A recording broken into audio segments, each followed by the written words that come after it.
I think this is going to be the death of the ACA, but it's also going to be the death of some Americans who don't go get screenings, who don't get diagnosed early enough in order to get treatment, who go in and instead of being stage 1 cancer are going to be stage 4 cancer. And we're going to hear horrible stories because Americans are going to choose to drop health insurance that they cannot afford. AnaNavarro appeared on Abby Phillips' CNN show and found herself debating the network's reliable MAGA troll, ScottJennings. The topic at hand was the Democrats' healthcare plan versus the Republicans' plan, or, as many argue, their complete lack of one. The panel also included James Clyburn, Brianna Lyman, another MAGA commentator, and Dylan Douglas, while Sarah Seidner filled in for Abby this episode. I've got plenty to say about what went down in this exchange too, so let's break it all down together. We're going to start with you, Brianna, because you didn't get a chance to jump in. And I guess one of the big questions is because Republicans have, as ScottJennings right here at the table, have complained about Obamacare ad nauseum. There are problems with it. What is the plan that Republicans have? What is the robust health care plan that Republicans are proposing? Well, if I was a Republican in office, I would probably propose repealing Obamacare, given how expensive it's gotten for the American people. But this is a conversation that could have been happening over the past few weeks had Democrats voted on the clean CR in September to kind of hash out these details. I want to go back to something Dylan and Anna said. Dylan, you mentioned that Democrats are the party of humanity. Look, they were so humane that they were willing to let federal employees go without a paycheck and Americans go without SNAP benefits. That being said, as horrible as the shutdown has been for the average American who is a federal employee or who relies on government programs, I don't think it was politically toxic to Democrats. And that's probably because Democrats know exactly what they're doing. To Scott's point, this was an election benefit. Back in March, NBC came out with a poll. It found that Democratic base were really upset with the leadership. They said, you're not doing enough to fight back against Donald Trump. Dylan, I think you alluded to this. And one of the things that a poll found is that a lot of the Democratic base would be happy if the government was to shut down because it meant Democrats were fighting Donald Trump and the GOP. So Democrats played their cards right in September. They said an election's happening in a month and a half. We're going to keep the government shut down. They shellacked Republicans last week. It worked in their benefit. And I don't think there is a political downside to what Democrats have done. And now they've just wasted weeks where Americans are now finally, hopefully, going to get all the back pay they've been waiting on. What about the health care? I'm going to ask you, because you're in touch with your Republican friends. What is the plan that Republicans are putting forward? Because you do hear over and over and over again that Obamacare is terrible. You hear it every single time from Republicans. This is a mess. Why do subsidies need to exist? But I have yet to hear a robust plan from Republicans. Well, generally, they want more free market choices. They want people to feel like that their insurance actually is usable. Right now, premiums are really high. Deductibles are really high. I mean, I don't know about you all, but I know tons of people who have insurance that would tell you, it doesn't even feel like I have insurance at all. I pay. Look, I have a small business back in Kentucky. Every year I get a letter from the people that we get our insurance from.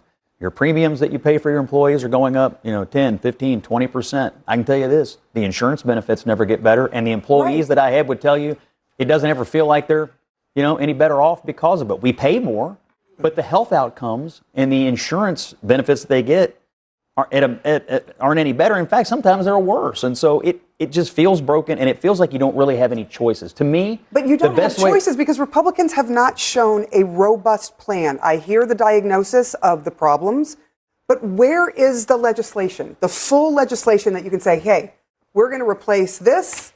This is our plan. Obamacare is over here. We don't want this. I'm not sure Republicans are going to be for a government-run or government-mandated system. What they're going to be for is free market choices, giving people more choices that would probably drive down costs and put them in more direct touch with their own health care. Right now, they're in touch with insurance companies, which don't do anything. But you know what, Scott, there's a lot of things in Obamacare, there's a lot of things in the ACA that Americans like, whether they are Republicans or Democrats or anything in between. The idea that you can't get kicked out of health care because of a pre-existing condition, the idea that there's no caps, all of these things are things that we've all benefited from, particularly the neediest amongst us. Look, I think this issue is not going to go away. And we're going to be talking about this because we're going to hear horrible stories. People are not going to be able to afford their insurance. I don't think even with subsidies, they're going to be able to afford the premiums that are hiking up 100, 200, 300%. Wasn't And Obamacare supposed to fix that? When people, no, well, not without the universal, I mean, there's Affordable Care Act. Yeah, Affordable was the listen, first word. The Republicans have been chipping away at the ACA, and I think this is going to be the death of the ACA, but it's also going to be the death of some Americans who don't go get screenings, who don't get diagnosed early enough in order to get treatment, who go in and instead of being stage 1 cancer are going to be stage 4 cancer. And we're going to hear horrible stories because Americans are going to choose to drop health insurance that they cannot afford. And we as a country have got to figure this issue out. I completely agree with AnaNavarro, and she has quickly become one of my favorite voices on Abby Phillips' CNN show because she genuinely seems to care about people, unlike the MAGA crowd, the ScottJennings and Ben Fergusons of the world, who only care about scoring political points, shouting, "What about Biden?" and defending their chosen leader no matter what. That said, this is one of the rare moments where I actually agree with part of what ScottJennings is saying. Not all of it, of course, but when he talks about how people feel like their health insurance is basically worthless, I feel that in my own life. I'm self-employed and on an ACA plan, and even the cheapest option sticks me with a massive monthly premium and a $10,500 deductible that pays nothing until I hit that amount, which makes me wonder why I'm even bothering when it feels like. It would almost make more sense to take the risk and just pay out of pocket if something happens, except there's always that fear of a medical disaster wiping you out. But Scott's solution, which is just letting the free market handle everything because Republicans don't want government-run healthcare, is not a solution at all. I've been self-employed for nearly 20 years and before Obamacare. The private market was even worse, especially if you had pre-existing conditions or got seriously sick and hit lifetime caps that could literally leave you without coverage. Yes, the ACA has been damaged by Republicans chipping away at it, and it isn't what it once was, but pretending the free market will magically fix anything is a joke. If I were the Democrats, I'd turn to Republicans and say, okay, it's your turn, fix this. You've got 1 year before the midterms. Come up with a plan and sell it to the American people. They've already had 15 years to offer an alternative and still have nothing. And if they fail again, Democrats should run on Medicare for all. What's hilarious is that Republicans used to argue you couldn't do Medicare for all because it would destroy the insurance industry. But now ScottJennings and even Trump are saying we should just give people the money directly and cut insurance companies out, which is literally the argument for Medicare for all, except they'll never actually support it. The truth is Republicans won't produce a real plan, and sadly, a lot of Democrats are still too afraid to fight for Medicare for all either. You asked Scott about, just real quick, you asked him about what the Republican plan is. And he couldn't answer. There's no plan. I literally said and the free thing market, about Donald more Trump choices, is he's lower not, cost. he's not patient. In a so-called free market system, people literally die when they run out of insurance, and many can't even get coverage in the first place because of pre-existing conditions. I have a friend who was born with a hole in her heart, and before Obamacare, no insurance company would touch her. When the ACA finally passed, it was the first time in her adult life she was able to get health coverage, and without it, she'd be completely uninsured today. If we go back to a fully free market system, people like her would simply be left to fend for themselves. About Donald Trump is not an outsider anymore. He's been in government a very long period of time. And then to your point about the SNAP's benefit, about Democrats being the party of humility, a government shutdown is an ugly business. Two wrongs don't make a right. Donald Trump was the one that refused that the rainy day fund that SNAP had. The Democrats refused to open the government. No, they refused. There was a rainy day fund in place for that very reason of a possible government shutdown. Two courts ruled against it. He has to do it. He still may not comply. Who knows? So don't say that's a Republican talking Democrats point. voted to keep the government shut down. Obamacare, there's issues with it, but if you break it, you bought it. We can fix it within the system, or we can do something else. Your point about making it privatized, there's a lot of private healthcare insurance out there. None of it is affordable. But and if you think of getting rid of an affordable option would make it more so. You've been in Congress and you have seen vote after vote after vote to repeal Obamacare. And the question is to replace it with what? Nothing, a concept. Correct. We're still hearing it. When two courts said to Trump, feed these children, he has appealed that.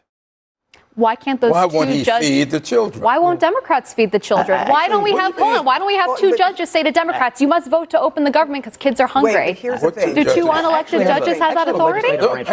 Just answer the question. You can answer the question with your question all you want to, but the fact of the matter is, An unelected judge probably you- does not have the authority to believe- tell the executive Well, there branch are what to three do. different branches Well, of they government. this did. is my They question. can and then they Does it did. supposed to be And called? You believe a snaps judge? The Supreme work Court. without. Do you believe as a member of Congress, a judge can compel the executive to spend money that you haven't appropriated? Yes, I do. Oh. Yes, I do. Really? Yeah. I thought we didn't want kings. Nobody Maybe we wants need king. king for a day. What do we need? I mean, Okay, but wait. that is Judge- literally a king spending money Judge that is not Judge is appropriated. not a king. No, Judge- you're turning the president into one if I he don't can know. spend without appropriation. Well, now, if you got a rainy day fund, it was appropriated at Correct. one time. The fund didn't come out of the air. The money is sitting there. Now, they didn't appropriate it yesterday or the day before, but the money was appropriated last year sometime, and the rainy day fund was there for this purpose. Who And rather than appropriated, use the, it who to appropriated, who appropriated the $40 billion for court. Argentina? My view is, as a look, you guys have been railing against Trump being authoritarian, having too much power, too much executive power, and at the same time, Democrats have been arguing that he should go out and spend money that has not been appropriated The this money was year Yeah, it's inappropriated. by Congress. It's $3 billion Where did the money that's come in a from? rainy day fund. Where did the rainy day fund come from?